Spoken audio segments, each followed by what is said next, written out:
अस्सलाम वालेकुम बच्चों, आज हम उर्दू बाल भारती 7वीं जमात का सबक नंबर 15 किसान इसके सवाल जवाब हल करेंगे। एक जुमले में जवाब लिखिए। सवाल नंबर 1, गांव वालों का अहम पेशा क्या होता है? जवाब, गांव वालों का अहम पेशा खेती बाड़ी होता है। सवाल नंबर 2, एहसान दानिश कहाँ पैदा हुए? जवाब, एहसान दानिश कांधेला के एक गरीब खानदान में पैदा हुए। सवाल नंबर 3, चिरागे आरजू से किन के दिल रोशन है? जवाब, चिरागे आरजू से किसानों के दिल रोशन है। सवाल नंबर 4, किसान खेत की आबियारी को कब निकलता है? जवाब, किसान खेत की आबियारी को सुबह सवेरे निकलता है। सवाल नंबर 5, किसान की आरजुएं कब झूमने लगती है? जवाब, लहलहाते खेत देखकर किसान की आरजुएं झूमने लगती है। सवाल नंबर 6, दुनिया किसकी कमाई की मोहताज है? जवाब, दुनिया किसानों की कमाई की मोहताज है। मुख्तसर जवाब लिखिए। सवाल नंबर 1, दामने मुशक्क़त में पलने से क्या मुराद है? जवाब, दामने मुशक्क़त में पलने से मुराद है कि किसान सख्त मेहनत में पलते हैं, इनकी पूरी ज़िंदगी सख्त मेहनत करते करते गुजर जाती है। सवाल नंबर 2, शायर ने किसान की किस्मत को गदाई का कासा क्यों कहा है? जवाब, शायर ने किसान की किस्मत को गदाई का कासा इसलिए कहा है कि कासा गदाई हमेशा खाली होता है और इसे भरने के लिए फ़कीर को सख्त मेहनत करनी पड़ती है, इसे दर दर भटकना पड़ता है, तब कहीं जाकर इसे अपनी मेहनत का कुछ फल हासिल होता है। इसी तरह किसान के मामले में भी होता है, इसे भी ज़मीन से फसल उगाने के लिए बहुत मेहनत करनी पड़ती है।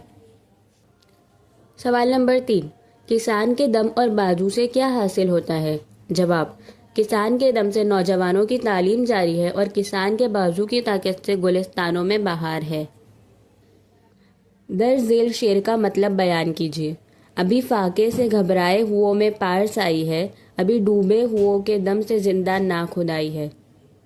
जवाब, सारी दुनिया की ग़िज़ाई ज़रूरत पूरी करने वाले ये किसान फाके करते नज़र आते हैं, ज़मीन वाले इनकी मेहनत का भरपूर फ़ायदा उठाते हैं और वो बेचारे अपनी पारसाई के पेश नज़र ज़बान पर हर्फ शिकायत नहीं लाते। इनकी मिसाल इन डूबे हुओं की सी है जो डूबते डूबते भी कश्ती को किनारे तक ले आते हैं। मंदरजा झेल मिसरों की तशरीह कीजिए। नंबर 1, कड़कती धूप में तपती हुई पेशानियों वाले। तशरीह, शायर कहता है कि किसान कड़कती और झुलसती धूप की परवाह किए बगैर अपने खेतों में काम करते हैं।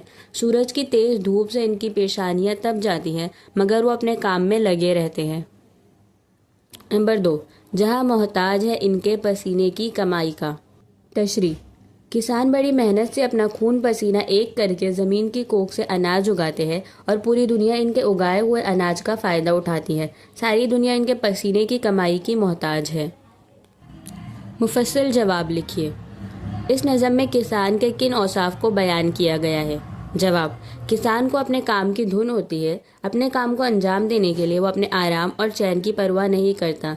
सूरज आग बरसा रहा हो या ज़मीन तप रही हो, मगर इसे अपने काम की फिक्र रहती है। गौर करके बताइए, शायर ने दहका को बेचारा क्यों कहा है जबकि इसके दम से खेतियाँ लहलहाती है, इसके पसीने की कमाई का सारा जहां मोहताज है, इसके बाजुओं से गुलिस्तान में बहार है, इसी के दम से नौजवानों की तालीम जारी है और इसी के दम से नाखुदाई जिंदा है। जवाब, किसान के ही दम से खेतियाँ लहलहाती है, गुलिस्तान में बहार है, नौजवानों की तालीम जारी है, इसकी कमाई का सारा जहां मोहताज है, इसके बावजूद शायर ने किसान को बेचारा कहा है क्योंकि इसकी खेती बाड़ी का इन्हिसार बारिश पर होता है। अगर ठीक वक्त पर दरकार मिकदार में बारिश ना हो तो इसे सख्त नाउम्मीदी का सामना करना पड़ता है, इसलिए वो मजबूर और बेबस होता है, इसलिए शायर ने किसान को बेचारा कहा है। तो यहाँ हमारे सवाल जवाब ख़त्म होते हैं। अगले वीडियो तक अल्लाह हाफ़िज़।